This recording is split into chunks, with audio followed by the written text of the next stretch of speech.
Hey everyone, welcome to this week's Cyber Talk with Chris and Bob. This week we're honored to have Mike DePalma from Datto here for World Backup Day.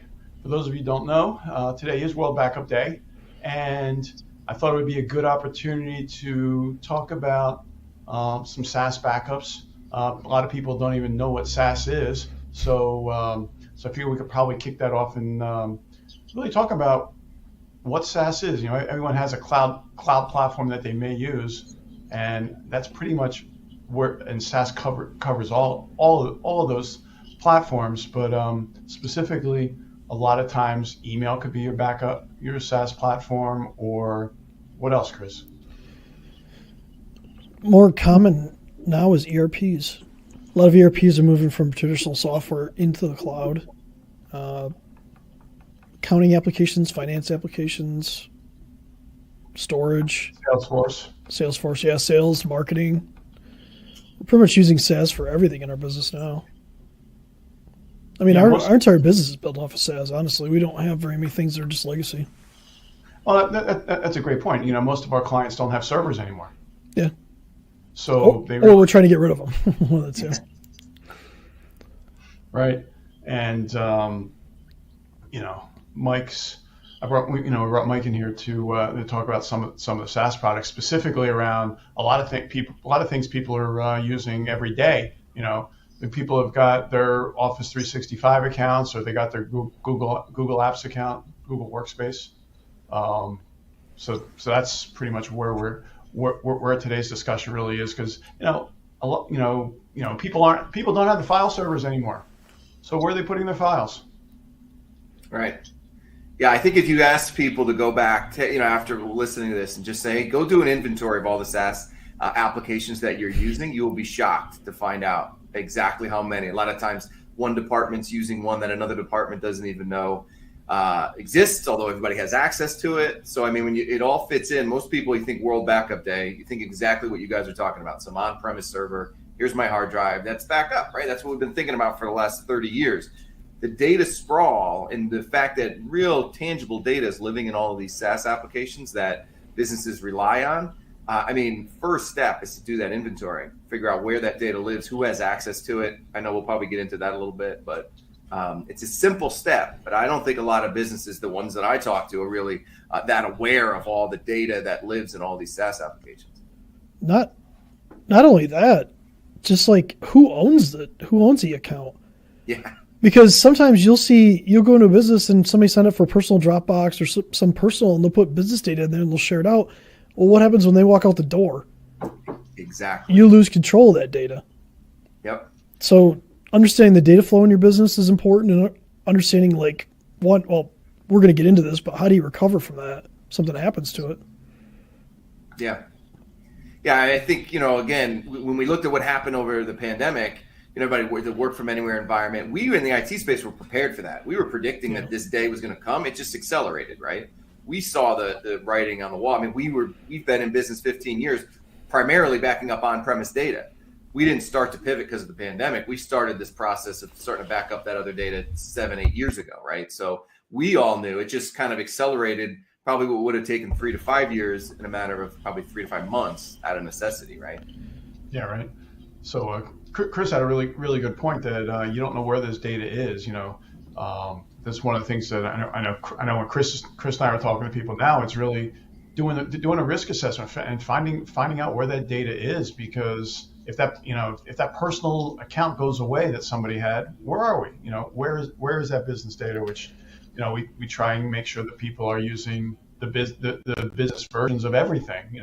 Make sure that we've got that we have an Office 365 or a G Suite account that's set up and managed, because even somebody going through and signing up for an Office 365 account by themselves, they turn it on, it's not tuned for security, it's not tuned for backup, and I talked about it last week where somebody had a $200,000 data loss from a client because of a data breach. But so.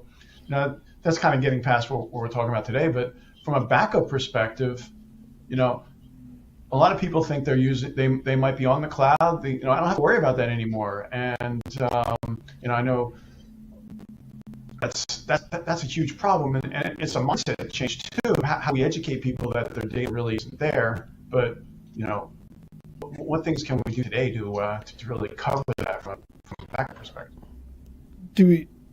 Let's cover Microsoft real quick. So most cloud providers have like some sort of retention period for deleted files. Let's be honest about that. The problem is the default's 30 days for Microsoft. So what happens if you catch it in 30 days, it's great. If somebody deletes a file or whatever, but if you don't catch it in 30 days, guess what happens on day 31? You can no longer recover that with a built-in retention in Microsoft. And that's where we start pivoting into backup and why it's so important. And Chris, that's the same thing, because if you got a rogue employee that's systematically deleting stuff, you can't get it back. Well, and in that case, like you said, if they're systematically deleting stuff, you're never going to know it. If it's a file here, file there, file wherever, you can even go into talk about encryption at that point. What if they start encrypting the data slowly over time? And if you want to talk about securing your 365, if you don't secure it, what happens if they go in there and turn the retention period off, or turn it to 1 day, and start doing that? So obviously having backup after that is going to be critically important. So Mike, we were talking in the green room about what Microsoft's responsibilities are. Can you share some of that?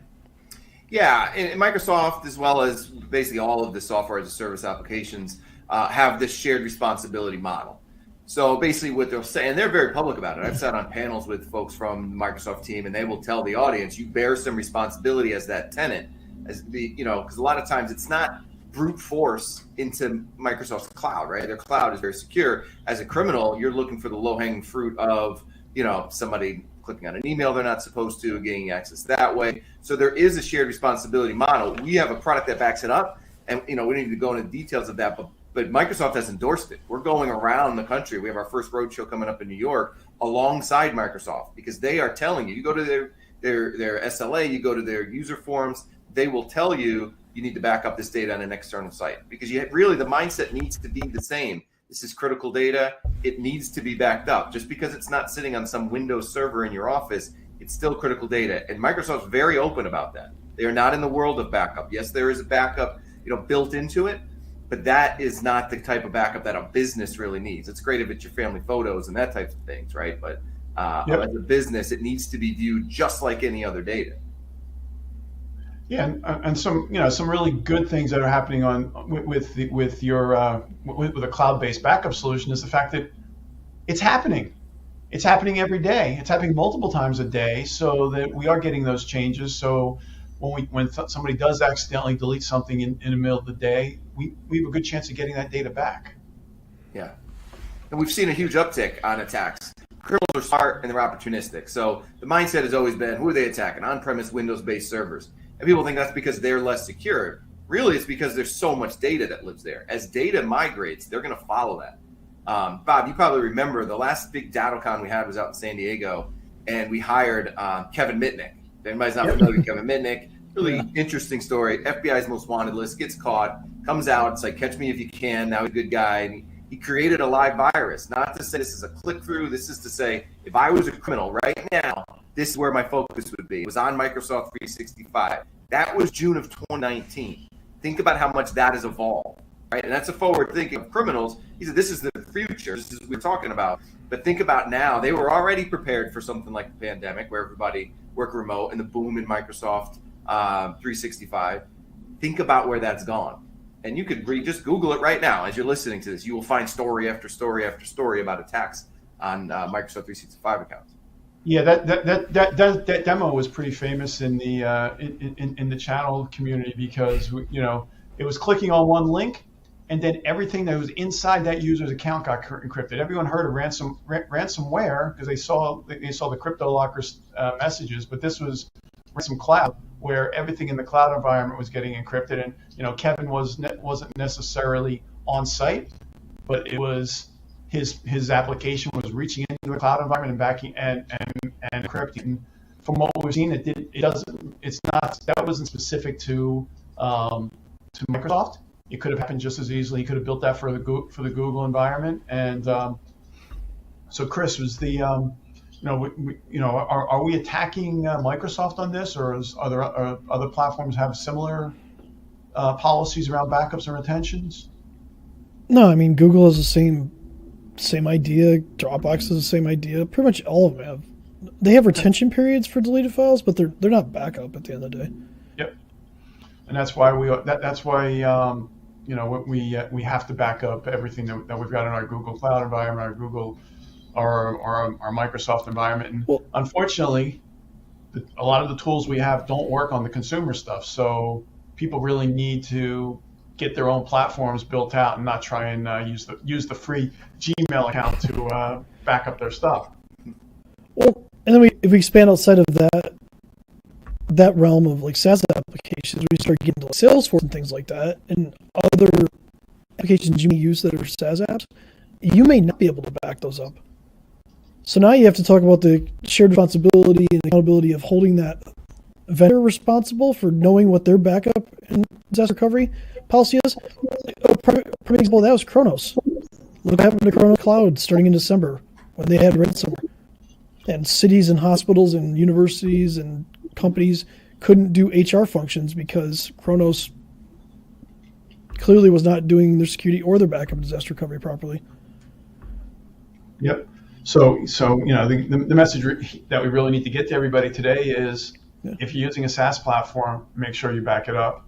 Yeah. And we can move on and talk about we can talk about some desktop backup products, backup solutions that also need to happen depending on how that environment's set up, because right now everyone's working remote. They're keeping more and more data locally. Hopefully they're using computers that are business owned and managed, but they still need to be backed up.